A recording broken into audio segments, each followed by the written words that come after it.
PFC spiritual ప్రేక్షకులకు స్వాగతం. ఈ వారం రాశిఫలాలు పరిశీలిద్దాం. ఓం వసుదేవసుతం దేవం కంసచాణూరమర్ధనం దేవకీ పరమానందం కృష్ణం వందే జగద్గురుం. శ్రీ రాధాకృష్ణాభ్యాం నమః. కృష్ణం వందే జగద్గురుం, అర్జునం వందే జగదేకవీరం. ఈ వారం మనకి గ్రహ స్థితిగతులు చూద్దాం, ఏ ఏ రాశుల్లో ఉన్నాయో. మరి కుజుడు ఆగస్టు 2 వరకు కూడా వృషభ రాశిలో ఉన్నాడు. శని మనకి వక్రించలేదు, ఇంకా జూలై 27కి వక్రిస్తాడు. రాహు కుంభరాశి, కేతువు మనకి సింహరాశి. శుక్రుడు జూలై 4నే సింహరాశి ప్రవేశం చేశాడు. అదేవిధంగా ఈ యొక్క గురుడు కర్కాటక రాశి, రవి వచ్చేసరికి జూలై 16 నుంచి మనకి ఈ యొక్క కర్కాటక రాశిలో ఉన్నాడు. ఇకపోతే బుధుడు జూలై 22 నుంచి కూడా కర్కాటక రాశిలో ఉన్నారు. దీన్ని బట్టి ద్వాదశ రాశుల వారికి అందరికీ కూడా ఒక్కొక్క రాశి వారిగా ఏముందో ఎలా ఉంటుందో ఈ వీడియోలో చూద్దాం.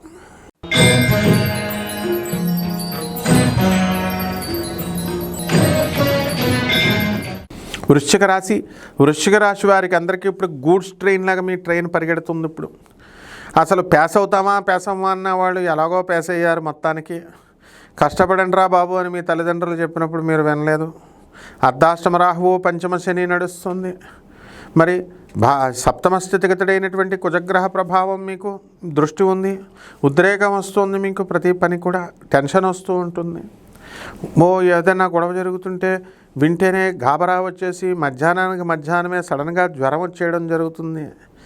అలాగే ఈ యొక్క వృశ్చిక రాశి వారికి అందరికీ కూడా రాజ్యస్థితిగతుడైనటువంటి శుక్రకేతు గ్రహ ప్రభావాల వలన ఉపాధ్యాయ వృత్తిలో ఉన్నటువంటి వాళ్ళందరికీ కూడా ప్రమోషన్స్ రావడం అనేటటువంటి జరుగుతుంది. అలాగే ఇన్కమ్ ట్యాక్స్, కమర్షియల్ ట్యాక్స్ ఈ డిపార్ట్మెంట్స్లో పనిచేస్తున్నటువంటి వాళ్ళకందరికీ కూడా ట్రాన్స్ఫర్లు అవ్వడము, ప్రమోషన్స్ రావడము ఉన్నాయి.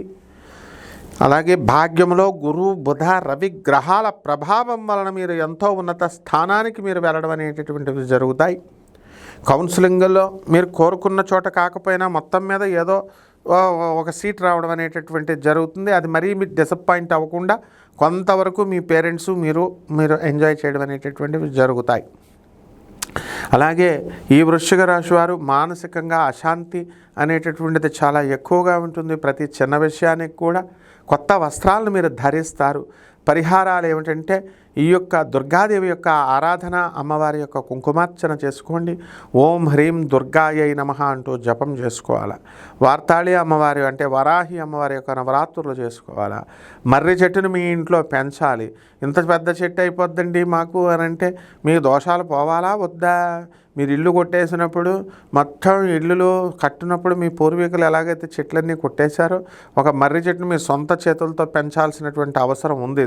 The king of all the trees is the banian tree. దాన్ని పెంచితేనే దోషం పోతుంది.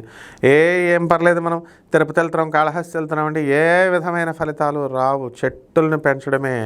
చెట్టులను చాలామంది నరుకుతూ ఉంటారు, వీళ్ళకి ఇదే దోషం అన్నమాట. అందువలన పెంచుకోండి, సుఖంగా ఉండండి. శుభమస్తు.